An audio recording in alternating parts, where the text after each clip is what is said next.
मोमिनो, जब तुम नशे की हालत में हो तो जब तक उन अल्फाज को जो मुंह से कहो समझने न लगो, नमाज के पास न जाओ, और जनाबत की हालत में भी नमाज के पास न जाओ, यहां तक कि गुस्ल कर लो। हाँ, अगर बहालत सफर रास्ते चले जा रहे हो और पानी न मिलने के सबब गुस्ल न कर सको तो तयम्मुम करके नमाज पढ़ लो। और अगर तुम बीमार हो या सफर में हो या कोई तुम में से बैतुल खला से होकर आया हो या तुमने औरतों से मुकारबत की हो और तुम्हें पानी न मिले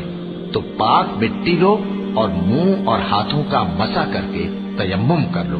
बेशक अल्लाह मुआफ करने वाला है, बख्शने वाला है। भला तुमने उन लोगों को नहीं देखा जिनको किताब से हिस्सा दिया गया था कि वो गुमराही को खरीदते हैं और चाहते हैं कि तुम भी रास्ते से भटक जाओ,